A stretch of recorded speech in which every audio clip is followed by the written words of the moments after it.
What's up, everybody? I'm Brian. And I'm Claudia. And we're out here in San Francisco, and today we're going to be doing the night tour of Alcatraz prison. I've been to Alcatraz before about, I don't know, 10 years ago, maybe even more. I felt a field trip of my own when I was in high school, but I never got to do the night tour, so this is pretty exciting.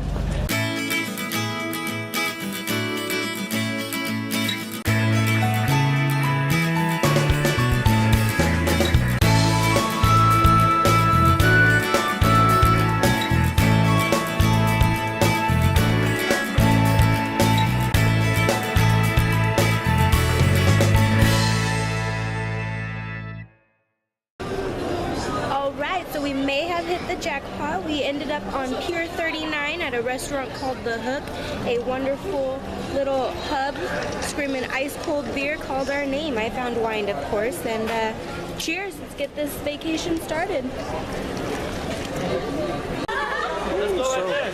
So we're down here on Pier 39, and one of the coolest places here is Houdini's Magic Shop. It's a little magic store, and I stop in here every time I come here, although I don't even know how to do magic, and I just look around and get entertained. But Claudia wants to get some advice from Houdini, and so we're gonna go over and do that right now. All right, Houdini, tell me what's up.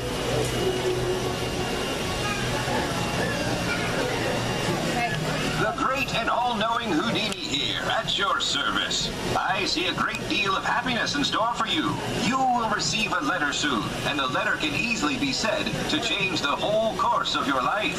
You deserve this happiness because you have been so faithful and sincere in your love. However, if you wish to continue to be happy, you'll need to give me more money to hear wisdom that I've learned from my many years of solving mysteries. I see you over there. Yes, you. Come on over and let Houdini share with you your fortune before I disappear. Sweet man. So I think what that means is I'm going to law school is the letter I'm probably going to get. So let's hope Berkeley, but if not anywhere else is cool too. What's the ticket say? See what it says. I am an Aries, so my flower is sweet pea, and birthstone is diamond. Not bad. Let's see, Brian is a Pisces, your flower is a jonquil, and your birthstone is aquamarine. Seriously. You cannot switch. I would love that. Oh my gosh.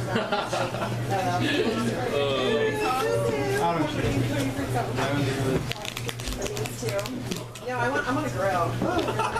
Is he?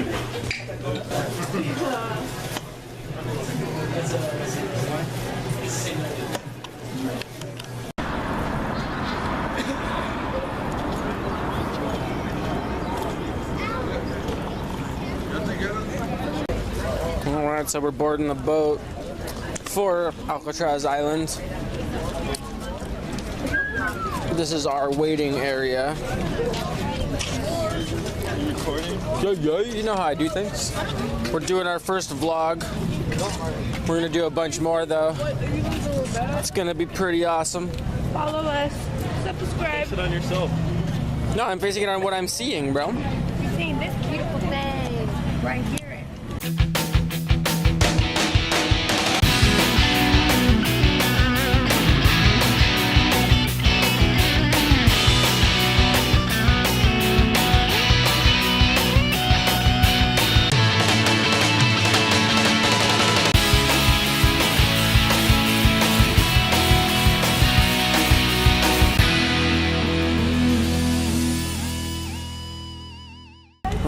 So we're getting on our boat that's going to ferry us out to Alcatraz Federal Penitentiary.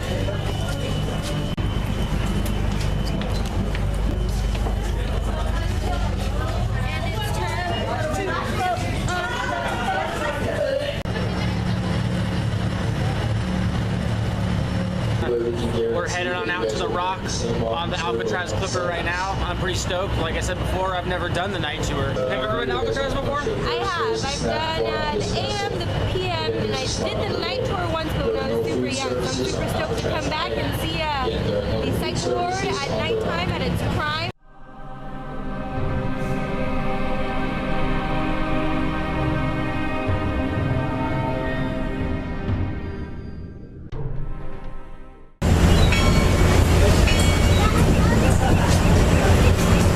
Yeah, 29 years of operation, there was 5 suicides on the island, 7 deaths committed by inmates attacking fellow inmates, 8 inmates died from escape attempts, 15 inmates died from natural causes rather, and most favorite topic of all, there was 14 escape attempts over 29 years. 34 men tried, 2 tried twice, only 1 man made the swing from Alcatraz to the city of San Francisco. And who was that man? Ask for a guy this you guys will up the hill later. But they're not going to tell you about the guy that swam to the Golden Gate Bridge. You got picked up? That guy made it too. Not from all the escape attempts that you guys have heard of, but it was simply too expensive to run. A couple of years, it was quiet. In 1968, the land was declared surplus. The government put a price tag on Alcatraz and put it up for sale. The asking price, $2.5 million, and you could privately own Alcatraz Island. In the bit of political recognition, a group of Native Americans came to Alcatraz and started their 19-month political occupation. The government allowed the occupiers to remain on the island while negotiations between the tribe leaders and the government were taking place. A lot of support came from the Native Americans on the island. Public support to the point that even when the government wanted to keep them off for the very first time, they could not do it. After a year, the steam of the occupation has died down a little bit. And also a couple of fires broke out on the island. We are passing this building right in front of us, the remnants of the officers' club. That was part of an arson during that occupation. Also, the warden's mansion to the very top by the cell house was burned down as well. 19 months later, by 1971, the remaining occupiers were peacefully removed by the government. Later on, folks, you guys walk around, one thing I like pointing out is you guys will see a lot of historic graffiti, red paint throughout the island. You guys will see it on the water tower. I believe you passed the quartermasters to see the political messaging. These are historic graffiti from the occupants of 1971.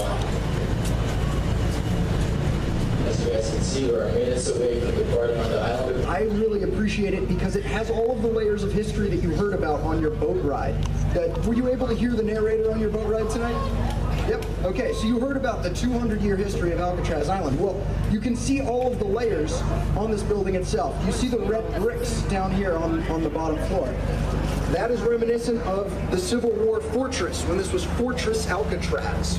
Above that, you can see the reinforced concrete building of Building 64. That was reminiscent of the federal penitentiary years when it was built. It was actually apartment buildings for the correctional officers and their families. That's where the kids would live on the island. And then you can also see my favorite part of the Alcatraz history. Do you guys notice there's some graffiti on the sign behind me? Yeah. Yep. So did you hear about the Indian occupation? Yeah. While you were on the boat? Yep. Yeah, so you're going to notice graffiti or political messaging throughout the island. You're going to see some on the water tower. And that was from that time, from that occupation, the longest occupation of federal lands in American history. So we'll be talking about all of these things and more, but let's get ready to head up the hill.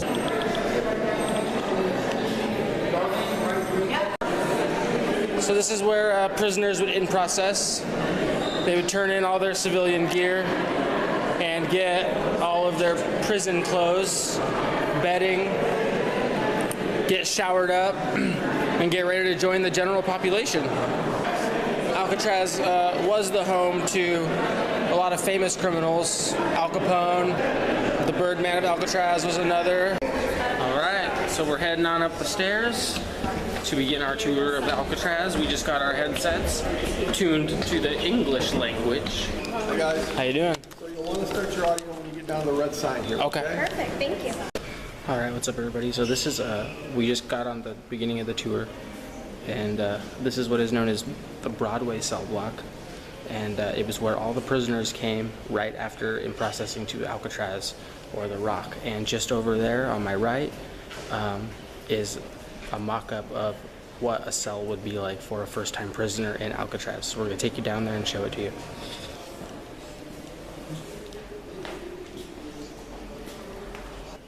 Right here, right on Broadway, we have cell 113, where you can see they have a tiny iron bed, one pillow, one sheet, very small fluffy mattress, a small toilet, a sink, 2 shelves and toilet paper, a mirror, and a cantina. That's So- a typical cell. So life here was pretty hard then. That's what it looks like. So this is a really old metal detector, or at least the model of a really old metal detector. And that was used here at the Rock. So this is a cell. These were actually the nicest cells in Alcatraz. And they don't let you close them anymore. The first time I was here, they used to be able to close the gates. The Birdman of Alcatraz, Robert Shroud, was actually housed on this block, which was the treatment block.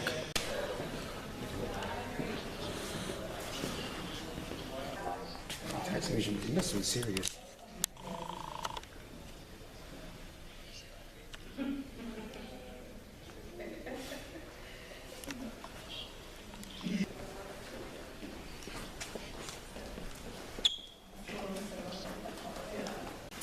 These were the solitary confinement cells, or the hole.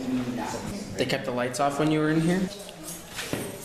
You gonna lock me in here? No, unfortunately, but somebody didn't want this as long as they should have adjust it.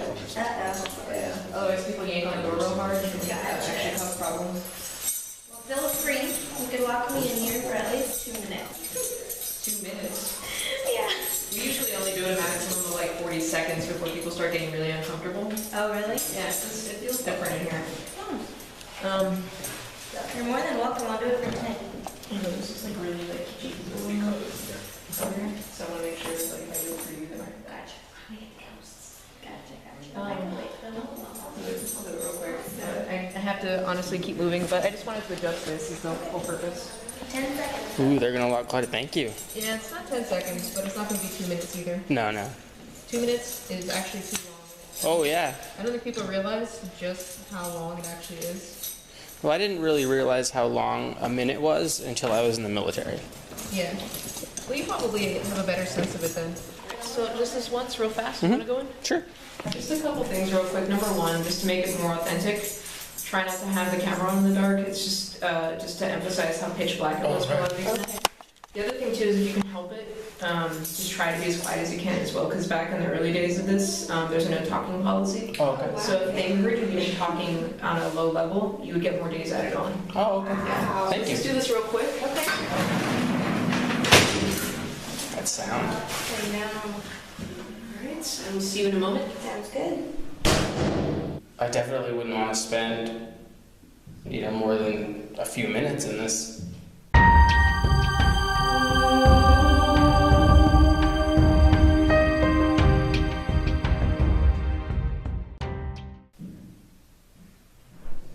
Wow. Definitely an experience, right? Come on out. Easy. I don't even know where to stand. It started feeling like I was on a boat. It was kind of going back and forth. It can be very disorienting. Oh, yeah. So on May 2nd,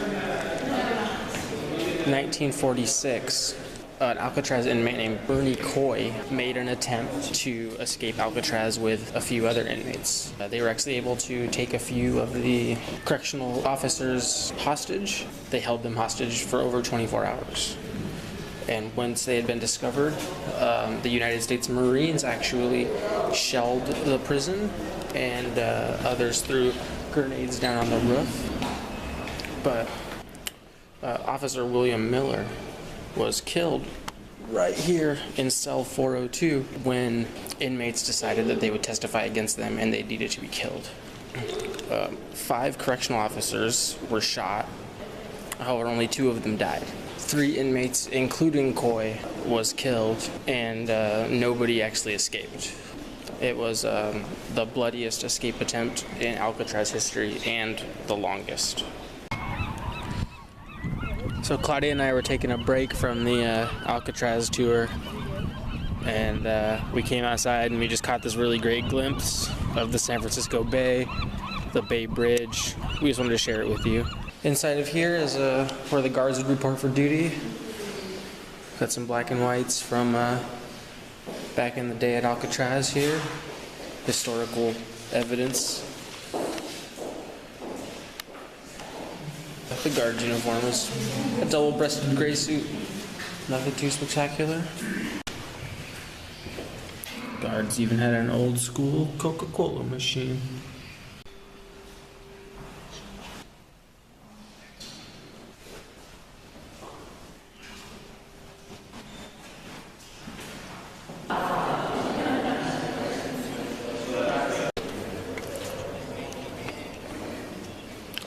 Well, this is Morris's cell. He was the brains of the 1962 escape, and that's his paper mache head right there. These are the Anlin brothers' cells.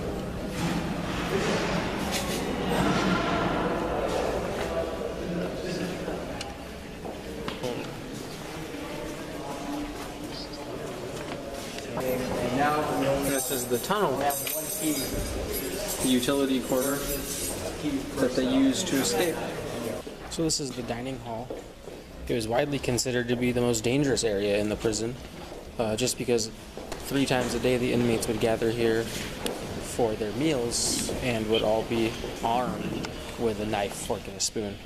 The room was rigged with tear gas, just in case anything ever was set off. But in the history of the prison, they never once tripped the tear gas. San Francisco is just over a mile from Alcatraz. It's about a 12-minute boat ride. And I bet you can imagine that would be a pretty helpless, if not hopeless, feeling to be incarcerated on the rock. And every day just be able to see everything you want. The life that you're missing. The food you can't eat. The things that you can't do. Just staring at you from across the ocean in a beautiful, beautiful view.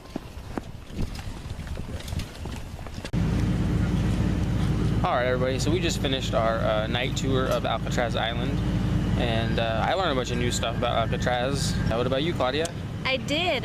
Coming out at night when it's dark and being put in a cell was all a different experience for me. So this is what the second, third time we've come, and each experience has been way different. So definitely something that you guys have to come out and try. Oh yeah, and it's pretty interesting to listen to the narrator on the tour talk about the way that Alcatraz was mandated to run.